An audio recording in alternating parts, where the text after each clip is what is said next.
The cost of fear. The first warm meal after the apocalypse started should have been a joyous affair. It should have been. Instead, an uneasy silence smothered them as the group stood around a table, steaming plates forgotten, eyes glued to crying Jannet. No one moved. No one spoke as the woman cradled her phone. I should do something, Larry thought, glancing at grim faces. I should say something. But what? Now that was the question he had no answer to. Where was Barry when he was needed? The man could do one of his insane stunts, break the ice, and all would be so shocked and outraged that they would forget their troubles. Miss Havisham, Larry thought, shaking his head. Maybe it was better that the man wasn't here for this.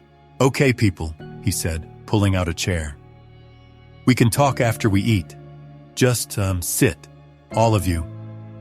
That broke the dam. Jannet, what happened? Anna asked. Franz, A sob cut her off. He used it again. Drugs? Anna asked. The woman nodded, sitting down, eyes still focused on the phone as if that held any answers. I'm sorry, Tina muttered.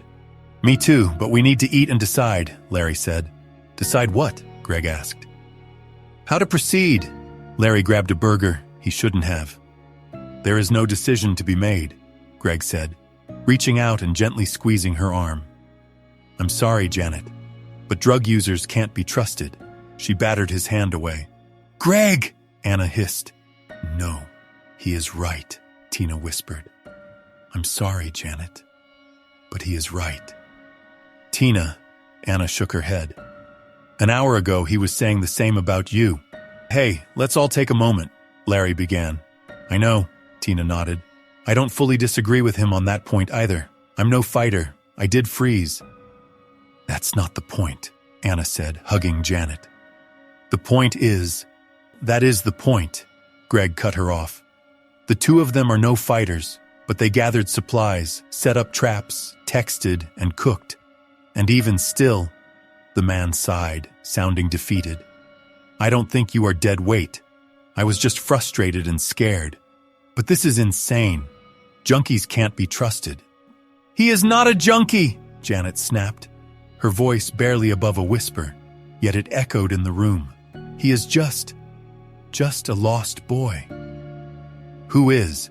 Barry asked, waltzing back into the room, holding 3 tool belts in his hands. Ready to craft and mine, he said, nodding. Leah laughed, and she was the only one. Franz, Larry said. He called and is not home. Oh? And he doesn't know where he is? It will be hard to find him then. Barry lifted the belts. Anyhow, who wants one? She wasn't literal, Marty said, sitting up. The boy is a user. Shit, Barry muttered, sitting down. Fuck him. What? Anna asked. Fuck him, Barry enunciated as if she didn't understand him. We don't need him. Junkies are too volatile. You are the one to speak, Jannet said, tears still streaming down her face. You are a psycho. Reliable, Barry pointed out. They are right, Marty said. Sorry, Jannet. Okay, enough, Larry said, placing both hands on the table. We will eat, rest, and then go get Franz. Larry, Greg began. That's final, Larry pointed at him, glaring at the rest. Put yourselves in her shoes for a second. Don't have to, Leah said. I ran home to my cat. I can only imagine how you are feeling. Thank you, Jannet whispered. But that puts us all in danger, Greg said. No more than anything else we have done. Larry looked at Jannet. And you. He has one chance. One fuck up. I won't risk our lives for his highs. One fuck up and then fuck him. Barry grinned, taking the fish for himself. Bon appetit. We eat, plan, and then rest. Sleep if we can, and then... He glanced at the door. Got it? All eyes were on him as they gave imperceptible nods. Good, Larry said, leaning back. I'll take a belt. Barry grinned like a madman, nodding as if they just won the lottery. An uneasy silence settled over the group, as they ate their first real meal after the whole shit started, and yet none looked pleased. Except for Barry. Well, that was to be expected by now. And maybe it was the exhaustion, the constant danger and movement. But Larry never had a better burger in his life. The only thing missing? Fries. He would kill for some fries right about now, and a Coke. He almost tasted the sweet chemical pang of Coke on his tongue. Almost. But well, beggars can't be choosers. Larry finished the burger, gorged himself on some fresh tomatoes and cucumbers, and lastly, he ate a donut. Probably the last one he would ever eat, and Larry made it count. He took small bites, letting the fluffy dough and chocolate coating melt on his tongue. Greg glared at him as he stood. Marty followed suit, shaking his head as if disappointed. Jannet watched them go, tears still in her eyes as she turned to Anna and hugged the woman. Tina watched the other two women, fear, pain, and shame warring on her face before she too stood, making her way to the bathroom. Barry tapped his shoulder, a cigarette in his hand. Larry nodded at the man, taking it. Leah stood, beckoning Anna and Jannet to follow. They did, leaving Barry and Larry alone at the table, a fire burning between them. The two remained seated, smoke rising and swirling, filling the dark restaurant. "Did I make the right call?" Larry whispered. Barry shrugged. "Some help you are," Larry muttered. "There is nothing to help with," Barry said, his eyes closing. "If you think that's the smart play, we do that." Larry snorted, smoke burning his throat and nose. "What?" "Smarts had nothing to do with it," Larry stood up. "I'm dragging all of you across the city to get my dog. How could I expect her to abandon her son? Mighty will be more useful than a junkie. I honestly don't know." Larry took a long drag on the cigarette. "What if he barks at the wrong time?" "I know he will. Besides, I got your back no matter what you decide. If that is getting Franz, well..." Barry spread his hands wide. "We get Franzy, the junkie boy." Larry clapped the man's shoulder and turned away. He needed to wash up and get some rest. They all did.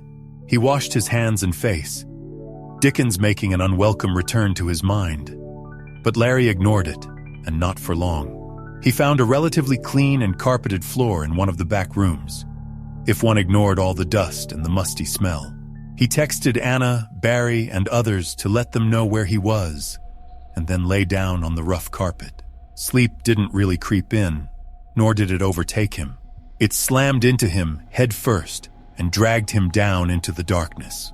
And from it shapes rose, faces of men and women he knew, faces of people he hadn't seen in ages, and lastly, the faces of his parents, both long dead, but not forgotten. His mom held a little puppy in her arms, Mighty, his biggest joy in life. The dog jumped down and rushed to him, tail wagging, tongue lolling, as happy as the morning sun. Larry crouched down, spreading his arms wide, and the dog jumped into his embrace. Larry toppled over under the weight of his now adult dog, his large black German shepherd, his Mighty, radiated heat and joy like a bonfire. Larry buried his hands and face in that thick black fur, absorbing its warmth, joy, and love, as if for the first time, or the last. The door squeaked, the carpet rustled, someone entered the room. Larry's eyes shot open, spear flashing forward at Anna's face.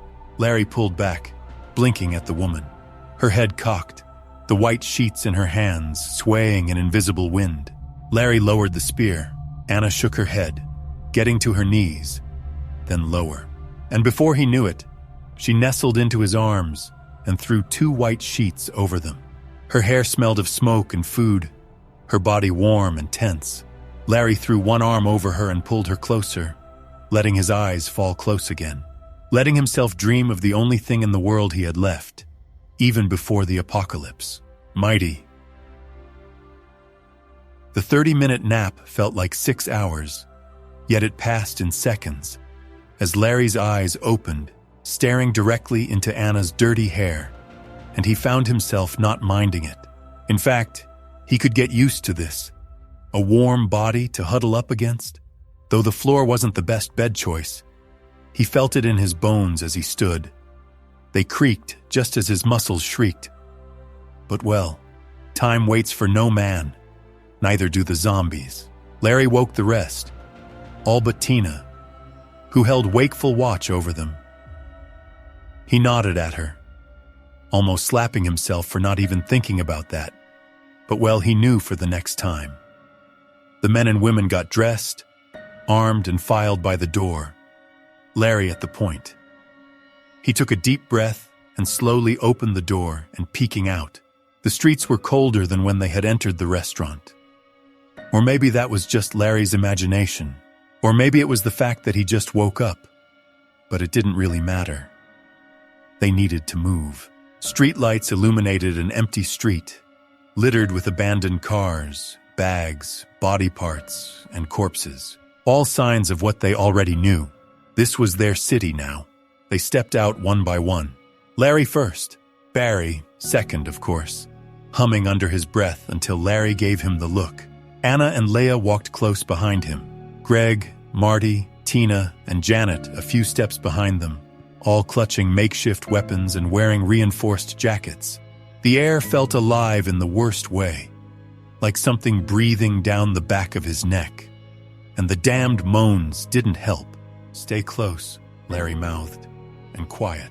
Barry mimed zipping his lips and tossing the key. Larry didn't bother reacting. The man was impossible. The group moved down the cracked sidewalk, boots crunching on broken glass. A lonely taxi sat in the middle of the road, hazard lights blinking an eternal warning. Beyond it, abandoned storefronts and shuttered metal grates formed a steel graveyard. Somewhere far off, a dog barked. It echoed strangely in the empty city. Larry glanced inside the cab. A single bag rested inside. Larry gestured for Barry to take point and checked the car door. It clicked and swung open. Perfect. Larry scanned the inside of the car before reaching in. The bag was mostly useless. A wallet, a small flask, 2 lighters, and a set of car keys. Larry pocketed the lighters, eyeing the flask. It could be useful for disinfecting wounds or burning something, but it could also be a temptation. Fuck it. He grabbed it and rushed back to the others, retaking the point. Jannet sniffled behind him, eyes still red from crying. Larry's chest tightened. "We're doing this for her," he reminded himself, "and for Franz, then back to me." The group crossed the road and entered Central Park. Trees rose around them like giants, throwing tall and menacing shadows left and right. A zombie could easily hide in one, so could people. That's why Larry and Barry chose it. A rhythmic scraping echoed from ahead. Shk, shk, shk. Everyone froze. "What is that?" Leah mouthed. Larry raised one hand, signaling them to stay still. Barry came up beside him, cigarette already in the corner of his mouth, unlit. Larry grabbed it and crushed it between his fingers. "Hey," Barry hissed. "Later," Larry mouthed. The scraping grew louder, slow, deliberate, like someone dragging something heavy over concrete. Larry moved around the trees, scanning the lit parts of the park. A zombie shambled in the middle of the park road, making its way to the zoo, hunched over something Larry couldn't see. Its spine protruded like jagged rocks. Its skin was bloated and gray. One arm hung broken and useless, swaying like a pendulum with every movement, and slapping into the 3 zombies that followed. Shk, shk. It dragged a metal pole across the pavement. Not for any specific reason, just because it was caught under its remaining hand. Larry turned back, lifted 2 fingers, and pointed right. "Through the trees," he mouthed. Barry nodded, taking point and disappearing into the shadows. Larry waited for Tina to pass him, then took the rear, keeping his eyes fixed on the 4 zombies. How come they were there and didn't follow the gunshot? Did the trees muffle the sound? Or maybe they followed the shots and stayed in the park after the shots stopped. Larry scowled. If the 4 were here, who knew how many others were? Shit, he thought, glancing right at 5th Avenue at the parked cars. Should we go back? Tina stopped, and Larry almost ran into her. He looked over her head at the rest. They all stood frozen, looking at Barry's raised arm, What now? Larry rushed around them, reaching Barry. Blood in his veins froze. 7 zombies crouched on the floor, huddling together as they tore into someone. Thick red blood flowed between their legs as they munched on fresh meat. Bones crunched loudly. "Oh, fuck me sideways," Barry breathed, pointing to the left. Larry followed the man's finger and felt his stomach drop. Another group of maybe 6 zombies gorged on another body. One literally tore the dead woman's arm off, and blood dripped down its pale face as it tore skin and meat off with its teeth. Larry stared at them for a moment longer, his brain trying and failing to comprehend what he was seeing. Trying and failing to understand how 13 zombies were just there, in front of him. "Move," Larry told himself, pointing right at 5th Avenue, and took point, leading them back into the open street. So much for their plan, Larry thought. Crouching next to a parked bus, eyes scanning the street. This one, at least, was empty. The gunfire drew all the undead beasts, but they would still have to be cautious. One wrong move and the 13 zombies would be on them. One wrong move and they were dead. Larry left the cover, weaving between the cars and dead men, women, and children, glancing left and right, making sure nothing was coming at them. They passed a pharmacy. The glass had been punched inward. The shelves were overturned. A dark smear of something brown trailed from the register to the aisle. Greg slowed, staring at it too long. Barry nudged him and whispered, "Chocolate syrup. Gotta be." Greg didn't respond. The man finally moved, his eyes still fixed on the dried blood. Larry led them around an overturned car to the intersection of 5th Avenue and 67th Street, and their luck ran out. He leaned around the corner only to see another 5 zombies swaying in the street. Dead eyes turned directly to them. Larry pulled back, listening for the moans to turn to growls, the shambles to sprints. They didn't, and still, the group couldn't cross that intersection. Not with the 5 standing some 15 feet away, and no cars to use as cover, at least not for the whole way. Larry sat on his haunches, studying their surroundings. 6 parked and overturned cars. Yet only one was in the intersection. A dark park brimming with zombies on one side, and a lit street full of them on the other. And they were smack dab in the middle of it, with little to no options. They had to get to the other side of the park, to the intersection of Columbus Avenue and 106th Street, to Mike's apartment. Is Franz worth it? Larry thought, glancing at Jannet. No, he was not, at least not to him. Then again, the rest probably thought the same about Mighty. But I didn't force them to come. Shit, he didn't even want them to come. More people meant more worries. Barry, Anna, and he would have been more than enough. No dead weight, Larry thought, looking up at the 7 bronze men in front of him, and the 107th Infantry Memorial glared back down on him, judging him. Those men went into the meat grinder that was World War I, to fight and die on another continent, protecting people they didn't know, nor would they ever meet. Fuck. Larry took a deep breath, calming his nerves and regaining his composure. They were in this together, and Jannet needed them to save her son. "You good?" Barry asked, turning his thumb up as if it were a scale. "That was a dumb question," Larry scowled, stopping his thumb 3/4 down. Barry pursed his lips, nodding, as if that was acceptable. "Next move?" Greg mouthed. "Around it," Larry pointed at the 107th Infantry Memorial, "and try through the park." "To the playground?" Barry's eyebrows danced. Larry ignored the man and stood. "Let's go." Larry led them back into the park, taking the little walkway next to the memorial.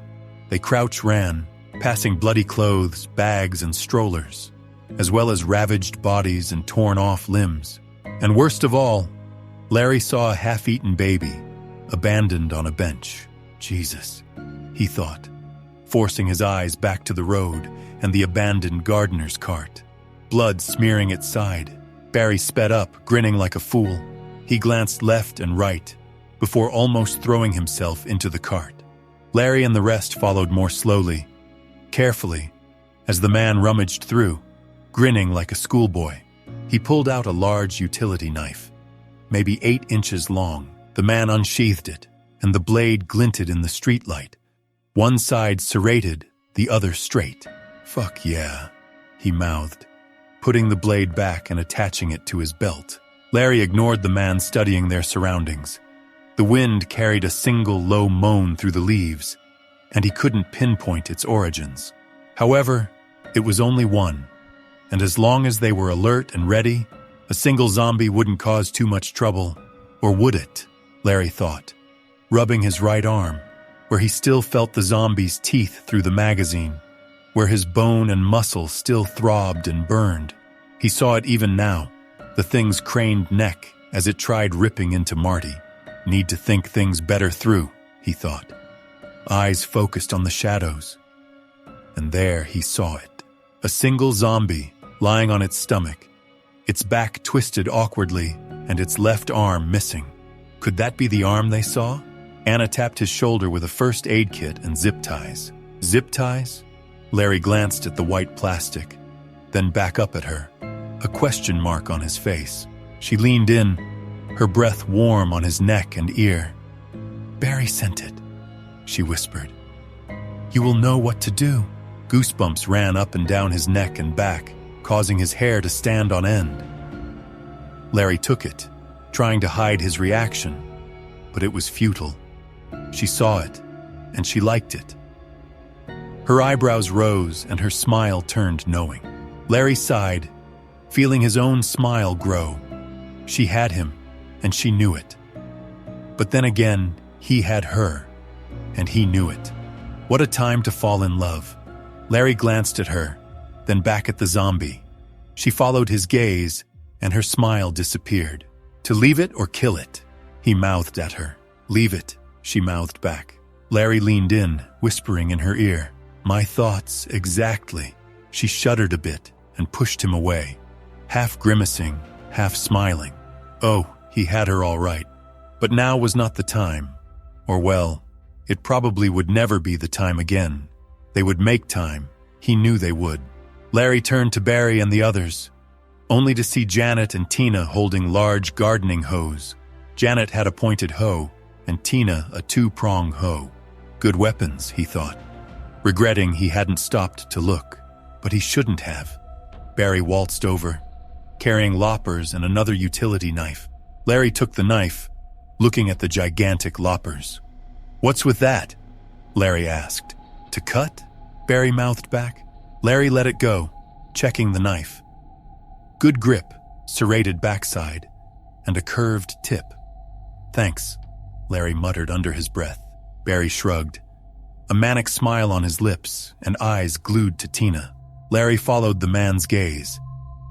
The woman stood to the side, swinging her two-pronged hoe to test its weight and speed. A smart thing to do, in Larry's opinion, but Barry saw it differently. "What?" Larry mouthed. "She is and has a dual-action hoe," he whispered and snorted. Larry clapped a hand over his mouth and nose as laughter burst out. He squeezed his nostrils shut, trying and failing not to laugh. He turned away from the woman and Barry, forcing himself to breathe. A zombie growled. Laughter died in his throat. Larry stood up straight, scanning the park, but saw nothing.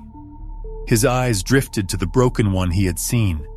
It snarled and growled, jaws snapping as it used its one good arm to drag itself across the dirt, trying to get to them. "Move," Larry mouthed, lifting a hand. Their little pit stop could turn into a bloodbath quite quickly. "No," Barry whispered, pointing at the zombie. "What?" Larry whispered back. "Let Tina and Jannet kill it," the man whispered, looking at the two women. They both moved a few steps back, away from the thing. They need to overcome that fear. "I agree," Greg whispered from the side. Larry watched them recoil from the broken and all but dead zombie, their new weapons forgotten. Shit, Barry was right. "You are with me," he told the man and made his way over to the two women. "Tina, Jannet," he whispered, and the sound of his voice startled them. They backed away from him too. "You need to kill it." "You what?" Tina asked, not whispered, asked. The thing growled again. "Keep your voice down," Larry hissed. "Go kill it. Barry and I will come along to observe." The woman looked at the other, then at him, her head shaking. "You need to overcome that fear," Barry whispered, but his tone was harsh. "Or else you will die." The thing snarled, blood dripping from its lips as it dragged itself across the dirt. Jannet stared at it like a deer into headlights, then shook her head. "How will you save Franz?" Larry asked, and the woman's face changed, from fear to terror. "Go," he ordered. She nodded uncertainly, her grip on the hoe tightening. Tina followed, glancing at the thing, then back at them. The zombie snarled and growled. Another one responded, distant and muffled but unmistakable. The two women froze again, and Larry pushed them on. "Now," he hissed, turning to scan the park. The growl came from the left, somewhere behind the rocks. Another one broke the night, closer and from the street ahead. "Fuck," Larry cursed, gesturing to the rest to stay alert. Tina lifted her hoe high, inching forward. The thing lurched forward and she backed away, swinging it down. Missed. The prongs slammed against the concrete. The dull thump cracked the silence like a gunshot. The sound reverberated through the park. Growls rose in response. Barry stepped around the two, ready to kill it. But Jannet swung. The pointed end of the hoe tore through flesh and skull, splattering the thing's brains across the pavement. She stood frozen over the dead zombie, hands and back shaking, but she did it. Too late. A zombie crested the rocks, head snapping left and right as it slowed. It stood there for a second, sniffing the air and looking around. Its eyes landed on Larry. Bloodshot, wide, and wild. It charged. Larry took a step forward, ready to meet it. Then another crested the rocks.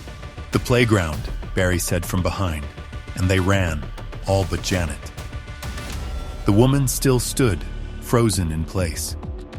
Greg grabbed her and pulled her along. Larry let the man take care of her, rushing around the group and taking point. Good that he did. Two kid zombies stumbled out of the trees and charged. His spear met one's head, and Barry's the other one's. But that was just the beginning of their troubles. More growls rose from the right, from the street, and Larry could hear them running. The five had heard them. They needed to put more distance between themselves and the noise they heard. They needed to go left, into the park, and hide. A zombie burst out of the trees, left of them. Then another followed. Marty and Anna rushed to meet them, giving Larry a moment to think, a second to orient himself. He scanned the playground, the swings, the slide, the pergola, and the steps. Larry's head snapped back to the wooden pergola. High off the ground, far from anything else. Safety. "To the pergola!" he shouted just as Anna killed a zombie. "Now!" He knelt, interweaving his fingers. Jannet and Tina stared at him. "Go!" Jannet stepped into his arms, and he boosted her up. The woman was so light he almost threw her bodily. She grabbed the beam and dangled for a second. Larry shoved her from below, helping her climb. Barry dropped next to him, boosting Tina. She grabbed the beams and Jannet pulled her up. The two from behind reached them, bursting from the bushes, jaws bloody and open. Marty beelined for them as Larry boosted Anna up. "You next," Larry told Barry, and the man opened his mouth to argue. "Now!" Larry snarled, eyes focused on the bronze men and the street behind them, ears listening to the running steps on the concrete. Barry snarled something incoherent back, but he was already sprinting. The man's foot landed in Larry's hands, and he heaved. Barry flew upwards, grabbed the beams, and pulled himself up, dropping his spear. Larry threw both spears upwards, and the first of 5 gray-skinned, blood-covered figures stumbled through the far trees. Their eyes met. The zombie charged. "Come on!" Barry shouted, reaching down. Larry turned to Marty and Greg, getting down on one knee again. "Go, go!" Marty ran and jumped. Larry swung the man up and dropped back down, but Greg ran past him. "No!" Larry shouted. and could do nothing but watch as Greg's spear punched through the first head. The man dropped it, his hammer swinging. The third one sank its teeth into the man's hand. Blood exploded into the night air. Greg ripped his hand out of its jaws and headbutted the thing. "Larry, behind you!" Anna shouted, and Larry saw 3 more zombies crest the boulder. "Larry now!" Barry shouted, extending his hand. Larry took 2 steps back, glanced at Greg, and ran. He jumped, trying to grab the beam. He got nothing but air. He felt his momentum shift, and he felt gravity pressing against his shoulders, pulling him down. "Fuck!" His mind screamed. 2 sets of hands grabbed him. Barry and Marty grunted as they pulled him up. He flopped on the beams, eyes glued to Greg as the man fought for his life. Well, his death. He had already been bitten, but he refused to go down for all of 3 stubborn seconds. His hammer arched high and missed, tearing into a zombie's shoulder, and the thing tackled him. Greg's legs left the dirt-packed floor just as the others joined, and he disappeared under them. They swarmed him like ants, ripping into him and tearing him apart. And yet the man remained silent. He didn't cry, scream, or call out. He died silently, despite the violence. Tina sobbed next to him. Larry ignored her. He couldn't even look at her at the moment, nor could he look away from the feeding frenzy. Oh, he wanted to, desperately. But Greg deserved his full attention. In the end, he had been right. Tina and Jannet had killed them. Or, well, him. He wanted to scream, shout, curse the stupid women out, push them down so they would know true fear. Larry pinched himself and took a deep breath, forcing his heart and trembling hands to still. Jannet, in the end, did manage to overcome her fear. She froze after True, but only after. And now, silent tears ran down her face as she watched Greg being devoured. Another zombie stumbled into the playground, dragging its right leg behind it. The thing's ankle was destroyed, and yet it stumbled on, going straight for them.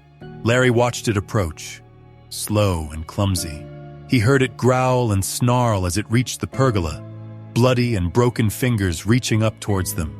He twisted and stabbed down. The screwdrivers pierced its skull, and the thing fell backward. Barry grunted. "What?" Anna whispered. "That was an easy kill," he muttered. "No, it wasn't," Larry said, eyes turning back to the feasting mass of undead. 5 in total again. "This," he gestured to Greg's death. "This happened because we got cocky." "What do you mean?"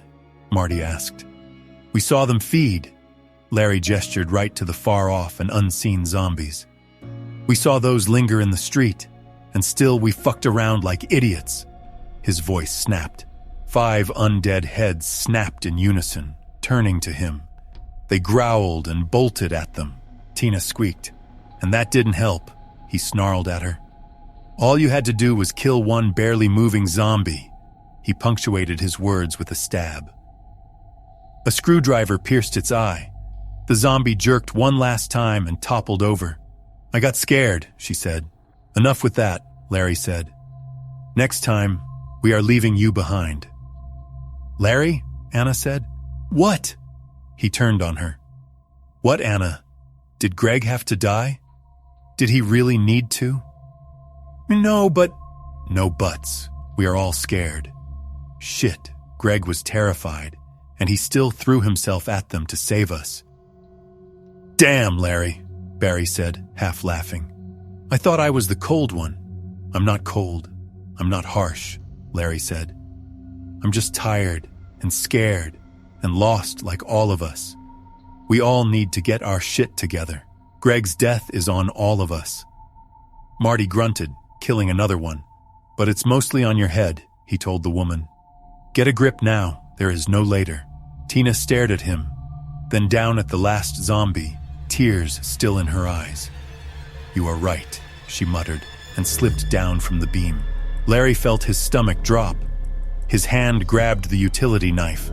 His body moved, propelled by instinct. Tina hit the ground hard. The zombie was on top of her. Larry landed on its back a second later, driving the knife into its head. The body and he crashed at Tina's feet, and the woman, for once, didn't yelp or scream or cry. She just stood there, dumbfounded, as Larry glared at her. "Stupid girl," he thought, slowly getting up. "What were you thinking?" Tina spat out incoherent sounds. Barry dropped next to him, holding 2 spears.